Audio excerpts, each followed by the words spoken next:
احباب ذی-وقار Ertugrul Ghazi نام کی ایک ڈاکومنٹری ترکوں نے تیار کی ہے۔ الیکٹرانک میڈیا پر اس وقت اس کا بڑا شہرہ ہے۔ لوگ مختلف پہلوؤں سے سوال کر رہے ہیں۔ جہاں تک ارطغرل غازی کی شخصیت کا تعلق ہے تو بلا شبہ وہ ایک عظیم انسان تھے، صحیح العقیدہ، باعمل، متقی، پرہیزگار، غریب پرور، دین اسلام کے ہر قانون کے سامنے اپنی گردن کو جھکانے والے، اولیاء کاملین کے ساتھ نسبت رکھنے والے، ان کی بارگاہ میں جانے والے، ان سے روحانی فیض حاصل کرنے والے سچے عاشق رسول ارطغرل غازی تھے۔ انہی کا ایک بیٹا عثمان ہے جس کے نام پر خلافت عثمانیہ کی بنیاد رکھی گئی۔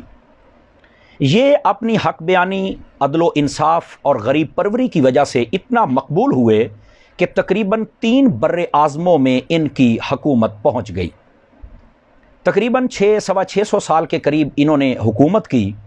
اس کے بعد کچھ غداروں اور عیاش پرستوں کی وجہ سے انگریز ان کی حکومت کا تختہ الٹنے میں کامیاب ہو گیا۔ جولائی 1923 کے اندر جرمنی کی درخواست پر ایک معاہدہ طے پایا جس کو معاہدہ لوزان کہتے ہیں۔ اس کے اندر ان کی مین شرط یہ تھی کہ ترکی کو سیکولر کر دیا جائے اور یہاں کی بندرگاہ کو فری کر دیا جائے، خلافت عثمانیہ کو ختم کر دیا جائے اور ان کے اثاثے منجمد کر دیے جائیں، سب کو قابو کر لیا جائے۔ اب یہ 100 سالہ معاہدہ طے پایا تھا کہ 100 سال کے بعد ترکی یہ سارے معاملات اپنے ہینڈ اوور کر لے گا۔ اب چونکہ 2023 کے اندر یہ معاہدہ ختم ہونے جا رہا ہے تو ترکیوں نے اس ڈاکومنٹری کو اس لیے تیار کیا تاکہ وہ اپنی قوم کو اپنے ماضی کے ساتھ جوڑ سکیں اور اپنا کھویا ہوا وقار حاصل کرنے کے لیے تیار کر سکیں۔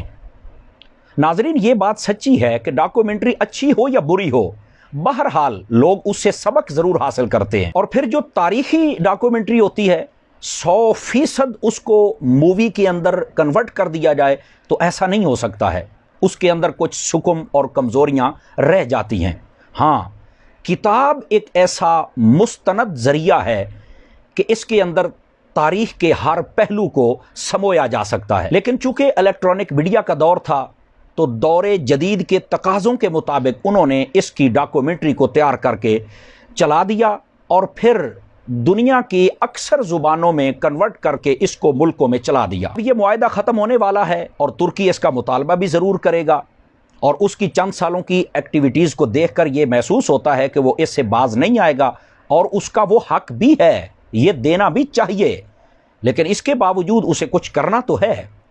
اس نے یہ ڈاکومنٹری جب سے چلائی ہے تو سب سے پہلے عالم کفر بڑا لرزاں و ترساں ہے کہ یہ انہوں نے کیا کر دیا ہے، اور اس پر بڑی چیمگوئیاں ہو رہی ہیں۔ ظاہر سی بات ہے ان کے سارے مفادات یک دم دریا برد ہو جائیں گے تو انہیں تکلیف تو ہوگی نا کہ 100 سالہ بدماشی ختم ہو جائے گی ان کی۔ دوسرے کون لوگ ہیں جن کو تکلیف ہوگی؟ دوسرے وہ لوگ ہیں جو بد عقیدہ ہیں۔ وہ کیسے؟ اس ڈاکومنٹری کو آپ دیکھیں تو بہت زیادہ نبی پاک صلی اللہ علیہ وسلم سے محبت کا اظہار کیا گیا، یہاں تک کہ جب نام آئے تو سینے پر ہاتھ رکھ کے محبت کا اظہار کرنا، درود و سلام پڑھنا، آقا علیہ السلام کے نام پر بہت ساری محافل کا اہتمام کرنا، جنازہ پڑھنا، جنازے کے بعد دعا کرنا، بزرگوں کے پاس جانا، ان کی بیعت کرنا، ان سے روحانی فیض حاصل کرنا، ان کی سرپرستی میں دین کا کام کرنا، عدل و انصاف قائم کرنا، صحابہ اور اہل بیت سے محبت قائم کرنا، مساجد کو بنانا، مدارس کو بنانا۔ تو ظاہر سی بات ہے یہ ساری چیزیں جب بد عقیدہ لوگ دیکھیں گے تو ان کے لیے تو موت کا مقام ہوگا کہ ہم تو لوگوں کو کچھ اور کہتے رہے، اور جب لوگ دیکھیں گے 600-700 سال پرانی یہ داستان ہے تو ان لوگوں کو تو ظاہر سی بات ہے بہت تکلیف ہوگی کہ سچ کچھ اور